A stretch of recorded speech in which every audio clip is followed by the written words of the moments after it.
During dinner, my mom slipped me a folded note under the table. It said only this: pretend you feel sick. Leave now. My stomach dropped. I looked at her, hoping it was some kind of mistake, but she gave me the slightest nod. I felt my chest tighten as I pushed my chair back. 5 minutes later, someone at the table collapsed. If this story already has you hooked, don't forget to subscribe for more gripping real-life stories, and let me know in the comments where you're watching from. My name is Emily Lawson. I was 22, home from college for the weekend when this happened. That night, we were having dinner at my Uncle Peter's house. It was meant to be a warm family gathering. My dad, Mark, was telling one of his dry jokes. My cousins were laughing too loudly at things that weren't even funny. My mom, Rebecca, sat across from me smiling, but her eyes were sharp, scanning the room the way she always did when something felt off. Dinner started like any other. Glasses clinked, plates were passed around, and my uncle kept bragging about the roast. At the far end of the table sat Cynthia, an old family friend who had recently reconnected with my uncle. She was cheerful, even pushy, constantly insisting everyone try the dish she brought. I noticed how she watched people's reactions closely, as though she cared too much about whether we liked it. I didn't think much of it until my mom leaned forward and asked about my classes, her tone casual but her eyes locked on mine. She was trying to act normal, but I could sense tension in her voice. Then, without warning, she reached under the table and slipped me a folded piece of paper. I opened it quickly and read the words that made my blood run cold. Pretend you feel sick. Leave now. I looked up, confused, but she gave me a firm nod. I felt panic rising, but I trusted her. I forced myself to push my chair back slowly, clutching my stomach as if I didn't feel well. Everyone looked at me, but I managed to mutter something about needing fresh air. My mom didn't move. She just kept her steady gaze on me as if telling me, "Do what I say, don't question it." At that moment, I didn't know if she was saving me from embarrassment or from something much darker. When I stepped out of the dining room, the air in the hallway felt cooler, sharper, as if the walls themselves knew something was wrong. I leaned against the wall, clutching my stomach for show in case anyone was watching. But inside, I was trembling. My mom's note echoed in my mind: pretend you feel sick. Leave now. She hadn't written anything more. No explanation, no clue, just those words. I ducked into the kitchen, trying to steady my breathing. The hum of the refrigerator and the clatter of dishes in the sink felt strangely loud. My pulse pounded in my ears, drowning everything else out. I wanted to turn back and ask her what she meant, but the look in her eyes stopped me. My mom wasn't someone who panicked easily. If she told me to leave, then something was seriously wrong. From the kitchen doorway, I could hear the muffled sounds of conversation from the dining room, forks against plates, bursts of laughter, the scrape of chairs. Everything seemed normal, but my instincts told me otherwise. I kept thinking about the way Cynthia had insisted everyone try her dish. She had smiled too brightly, pushed the serving bowl too often toward people who hadn't taken any yet. At first, I thought she was just eager to show off, but now I wasn't so sure. I pulled out my phone and texted my mom under the table where I sat on a stool in the kitchen. "What's happening? Why did you want me to leave?" My thumb hovered over the screen, waiting for her reply. The seconds dragged on. No answer. My anxiety spiked. I peeked into the hallway again. I could see my father's silhouette through the doorway, hear his voice telling a story about one of his clients. He sounded relaxed, unaware of the tension brewing at the table. My uncle laughed at the right moments, and my cousins joked with each other. No one else seemed to sense anything, only my mom. Finally, my phone buzzed. "Stay out of sight. Trust me." That was all she wrote. My stomach turned cold. She wasn't explaining, just reinforcing her warning. I gripped the phone tightly, my hands damp with sweat. The sound of clinking glasses reached me again. I heard Cynthia's cheerful voice: "Come on, everyone, don't be shy. You have to taste it while it's still warm." My skin prickled. Why was she so insistent? I debated running back in and blurting out everything, telling my dad not to eat, warning my cousins, demanding answers from Cynthia. But then I remembered the way my mom's eyes had locked on mine, fierce and unblinking. She had made me leave for a reason. If I went back, I could ruin whatever plan she had to keep me safe. So I waited, packing the kitchen like a trapped animal. Every sound from the dining room made me flinch. A burst of laughter would ease my nerves for a moment, only to be replaced by another wave of dread when the room went quiet again. Then came the cough. At first, it was faint, just a rough clearing of the throat. I froze, my heart slamming against my ribs. A second cough followed, harsher this time. Then the scrape of a chair against the floor. Voices rose, overlapping, confused. Someone asked if everything was all right. Another voice sounded strained. Panic. I rushed to the edge of the doorway, peering around the corner. My cousin Jacob was clutching his chest, his face pale, his fork clattering to the floor. My father jumped to his side, shouting for water. The room erupted into chaos. Chairs toppled. People shouted. Someone screamed. I wanted to run in, but my mother caught my eye across the room. She didn't speak. She didn't even move from her seat. She just shook her head slightly, her message clear: stay back. My legs trembled as I forced myself to obey. Cynthia's voice cut through the noise, high-pitched and desperate. It must be an allergy. He must be allergic to something in the dish. But her face was too tight, her eyes darting too quickly around the room. She looked less like someone shocked and more like someone trying to cover their tracks. My uncle was already calling 911, his voice shaking as he tried to explain what was happening. My dad knelt beside Jacob, trying to keep him conscious. And in the middle of the chaos, my mom sat calm and steady, her eyes never leaving Cynthia. Standing in the kitchen doorway, I realized the truth. My mom had seen this coming. She had known there was something wrong with that food. She had pulled me out before I had a chance to take a bite. And now, as my cousin gasped for air, I understood the terrifying weight of the note she had slipped me. It wasn't just a warning. It was a lifeline. The dining room was chaos. My cousin Jacob was slumped against the table, struggling for breath while my father tried to support him, and my uncle shouted into the phone for an ambulance. Plates clattered, glasses spilled, and people scrambled to help. But through it all, my mother sat perfectly still. Her face was calm, her posture rigid, her eyes locked on Cynthia.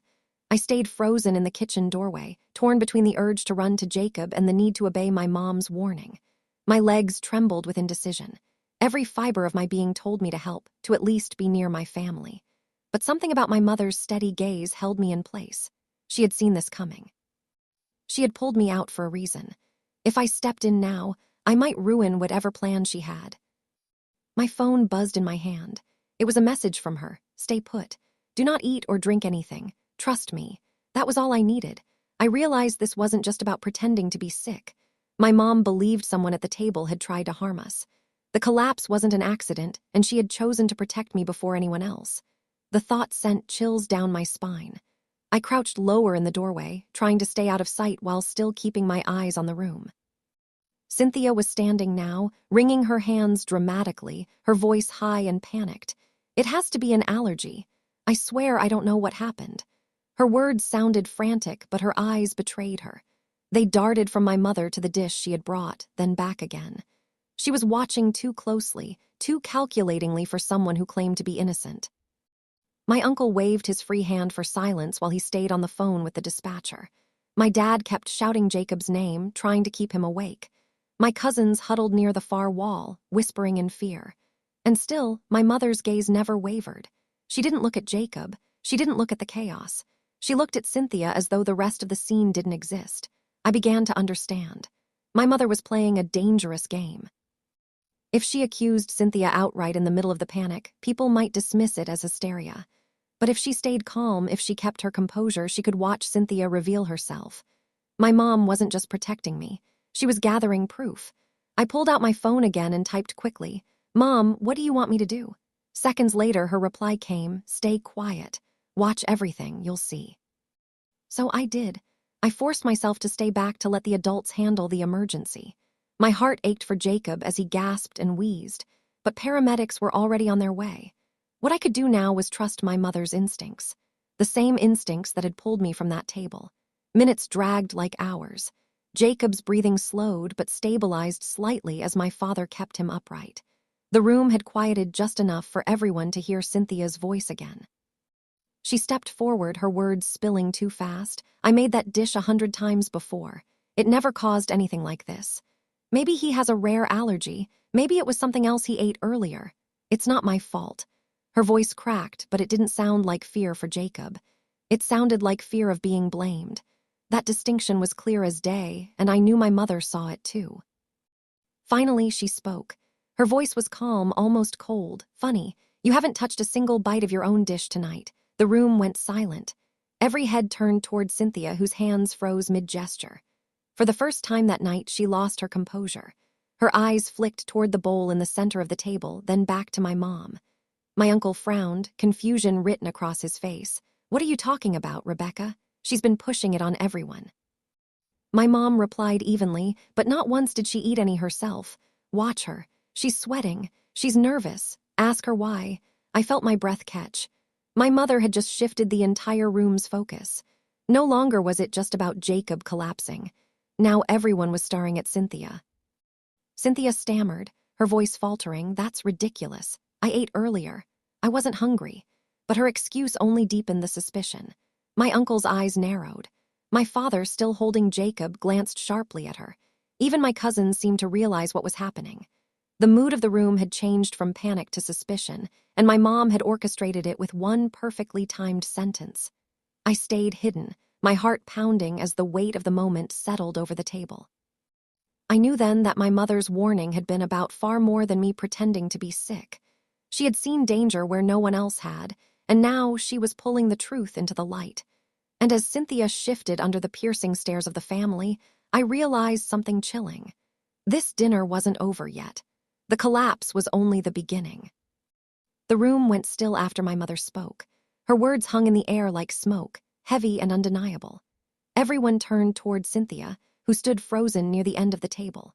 For the first time that evening, the smile she had plastered across her face was gone.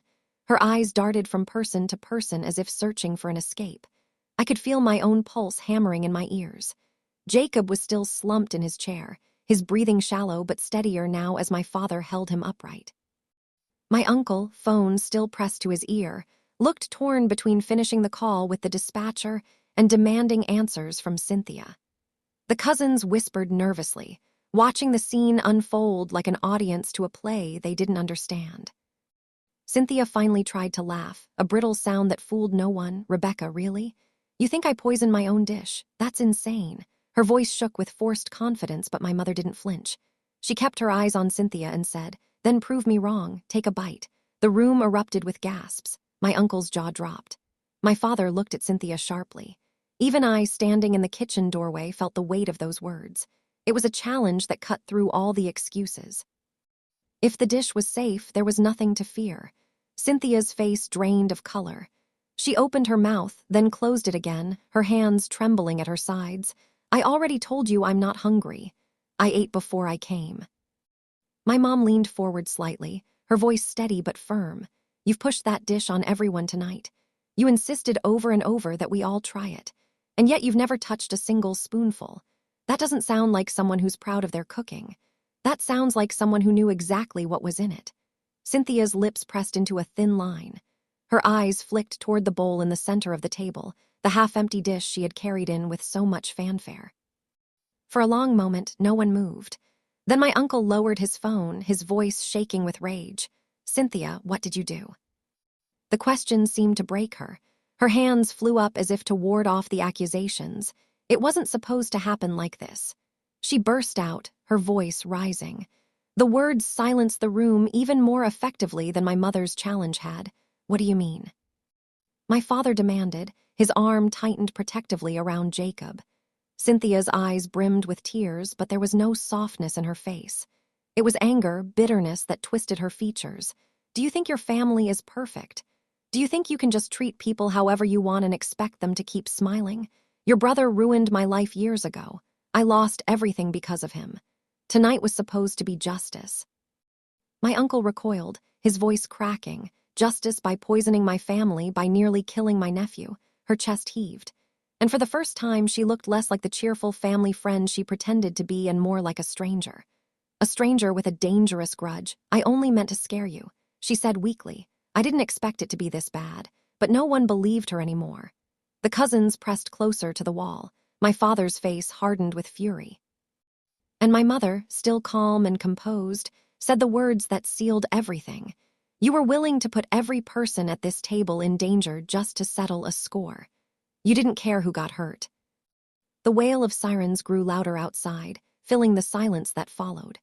Moments later, paramedics rushed into the room, moving straight to Jacob. Behind them, 2 police officers entered, summoned by the dispatcher when my uncle had described the situation. Everything happened quickly after that. The paramedics worked on stabilizing Jacob, checking his vitals, preparing to rush him to the hospital. The officers questioned everyone briefly, but it didn't take long for eyes to turn toward Cynthia. She was shaking, her excuses falling apart with every passing second. When the officers asked her directly to explain why she hadn't eaten her own food, she broke down completely. It was just a mistake. She sobbed, her voice high and frantic. I didn't mean to kill anyone. I only wanted them to suffer a little to feel what I felt. Her confession was enough. The officers moved swiftly, reading her rights as they led her out of the dining room in handcuffs. The sight of her being taken away left the room in stunned silence. I stepped forward from the kitchen, finally able to move, my legs weak beneath me. My mom turned toward me, her expression softening as she reached out. "Are you all right?" she asked quietly. I nodded, though my throat was tight. "You knew," I whispered. "You saw it before anyone else." She pulled me into her arms, holding me close as the paramedics wheeled Jacob out. "Sometimes you don't need proof to know when something's wrong," she said. "You just listen to your gut, and when it comes to protecting you, I will always trust mine." I clung to her, overwhelmed by everything that had just happened. The dinner that was supposed to be a simple family gathering had turned into something darker than I could have imagined. And as the flashing red and blue lights filled the night outside, I realized how close I had come to sitting at that table when the food was passed around. My mother's note had saved me. Her instincts had saved us all. The hours that followed felt like an endless blur. The flashing red and blue lights from the police cars spilled across my uncle's front yard while neighbors gathered outside, whispering in shock. Inside, the dining room that had once been filled with laughter and clinking glasses was now a crime scene. Paramedics had already rushed Jacob to the hospital, assuring us he was stable, but needed close monitoring. My uncle stood pale and trembling in the corner, replaying every word Cynthia had confessed. I sat quietly on the couch, my mom's arm wrapped around my shoulders. My father paced the hallway, his face hard and unreadable. Every so often he would stop, glance toward the kitchen, where the police collected evidence from Cynthia's dish, then mutter under his breath in disbelief. My cousins huddled together, whispering about how close we all had come to eating the poisoned food. The air was thick with fear, relief, and the heavy truth that none of us would ever forget that night. When the officers finally left with the evidence, the house was eerily quiet. My uncle broke down, tears streaming as he whispered, "She was my friend. I trusted her. I never thought." His voice cracked and he couldn't finish the sentence. Seeing him like that, so broken, so betrayed, made my chest ache. Cynthia hadn't just targeted our family. She had shattered his sense of safety in his own home. Later that night, when most of the family had gone home and only my parents and I remained, I asked my mom the question that had been burning inside me since she slipped me that note. "How did you know?" My voice was small, almost childlike, but I needed the answer. She looked at me, her eyes tired but steady. "Mothers notice things," she said softly. The way she kept pushing her dish, how she didn't eat any herself, how nervous she was every time someone took a bite. Everyone else thought she was just being enthusiastic, but I knew something was wrong. I couldn't explain it in the moment. I just had to act. Her words sank deep into me. I realized then how much of my life had been shaped by her quiet strength, her ability to see what others couldn't. She had saved me with nothing more than a note and a look. It wasn't dramatic, but it was enough to change everything. The next day, when we visited Jacob in the hospital, he managed a weak smile. "Guess I took one for the team."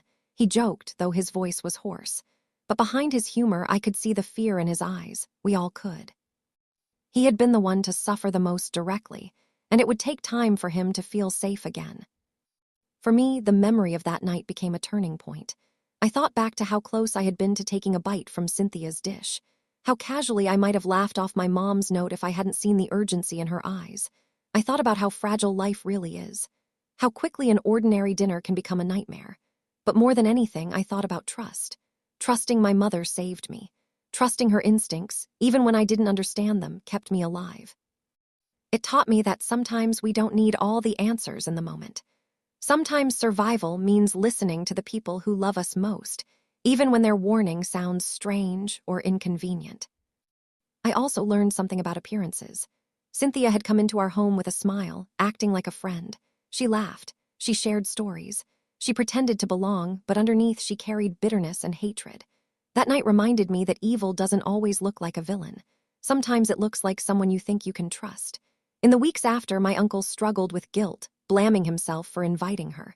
But my mom reminded him gently, it's not your fault for showing kindness. It's her fault for abusing it. Those words stuck with me. They helped me understand that we can't live our lives in constant suspicion.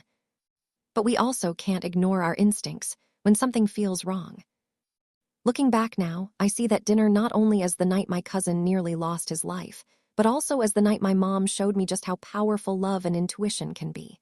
She didn't need evidence or proof. She just knew. And because I trusted her, I'm here to tell the story. That night changed the way I see my mom. She isn't just my mother. She is my protector, my guide, and the reason I walked away safe. If she hadn't acted when she did, I might have been the one on the floor. And that's a lesson I'll carry forever. Sometimes the smallest warnings can make the biggest difference.